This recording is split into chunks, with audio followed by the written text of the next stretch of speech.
Hello అండి, chicken fried rice ఎలా చేయాలో చూపిస్తున్నాను.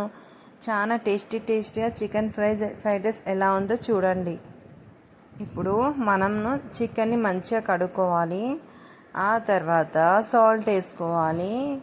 సాల్ట్ వేసుకున్న తర్వాత చిటికెడు పసుపు వేసుకుందాం. కొన్ని వాటర్ పోసుకొని నీళ్ళలో ఉడికించుకోవాలి. నీళ్ళలో ఉడికిస్తే ఏంటంటే చికెన్ అన్నట్టు పీసెస్ అన్నట్టు చాలా మంచిగా అవుతాయి. పీసులు మనం తింటుంటే నమ్ముతుంటే చాలా టేస్ట్ అవుతాయి. ఇప్పుడు నీళ్ళని ఉడికించుకున్న తర్వాత ఒక దాంట్లో ఉప్పు వేసుకోవాలి. అన్నం ఉడికిపోయింది, అన్నం రెడీ అయిపోయింది. మనం సలానికి బయట పెట్టేసుకుందాం. మనం చికెన్ పీసెస్ నీళ్ళ ఉడికించుకున్నాం కదా, వాటర్ మొత్తం తీసేయాలి జల్లి పట్టుకొని. ఆ తర్వాత ఆయిల్ వేడి పెట్టుకొని నూనెలో చికెన్ని మంచిగా వేయించుకోవాలి. చికెన్ అన్నట్టు పీసెస్ మంచిగా కడక్ అయ్యేదాకా తీసి ఒక ప్లేట్లో వేసుకొని ఉప్పు కారం అల్లం వెల్లిగడ్డ పేస్ట్ వేసి ఉప్పు కారం వేసుకున్నాను. మైదా పిండి వేసుకున్నాను. కొంచెం సరిపోయింద సాల్ట్ వేసుకున్నాను. గరం మసాలా వేసుకుందాము. అలానే కొద్దిగా జీలకర్ర. ఫస్ట్ పీసెస్ చూడండి ఎంత గట్టిగా అయినాయి. ఇలా తింటుంటే చాలా బాగుంటుంది. నాకైతే చాలా అంటే చాలా ఇష్టం. ఇలా ఫ్రైడ్ రైస్ వేసుకొని తిని ట్రై చేయండి మీరు గిట్ట. ఇప్పుడు మనం ఫస్ట్ వేయించుకున్న తర్వాత పిండితో కలుపుకున్నాం కదా, ఇప్పుడు ఇది పిండి గిట్ట మంచిగా వేయించుకోవాలి. మంచిగా కడక్ అయినాక తీసేసేయాలి. ఇప్పుడు ఓకే అండి, రెడీ అయిపోయినాయి. ఒక ప్లేట్లోకి వేసేసుకుందాం. ఇప్పుడు మనం 6 గుడ్లు తీసుకున్నాం. గుడ్డు గిట్ట రెడీ చేసుకున్నాం. ఇప్పుడు ఉల్లిగడ్డ మంచి బ్రౌన్ కలర్ వచ్చేదాకా వేయించుకోవాలి. ఇప్పుడు ఆ తర్వాత కల్మాకు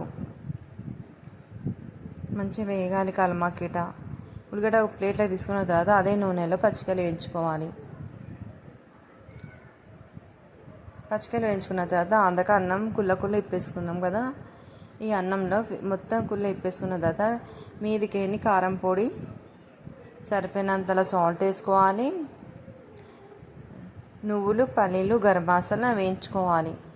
ఫస్టే పల్లీలు, నువ్వులు వేయించుకున్న తర్వాత ఇప్పుడు మళ్ళీ నూనెలు వేయించుకుంటున్నా చూడండి. గరం మసాలా, నువ్వులు, పల్లీలు నూనెలు వేయించుకోవాలి, చాలా బాగుంటుంది. ఆ తర్వాత చికెన్ మసాలా, ఒక నిమ్మకాయలో ఇత్తులు మాత్రం తీసేయాలి, లేకపోతే అన్నం అన్నట్టు చేదెక్కుతుంది తింటుంటే. ఒక నిమ్మకాయ జ్యూస్ చాలా మంచిగా వస్తుంది చూడండి. మంచిగా పిండుకోవాలి. ఒక ఎత్తు అడ్డది రైస్లో తీసేస్తున్నాను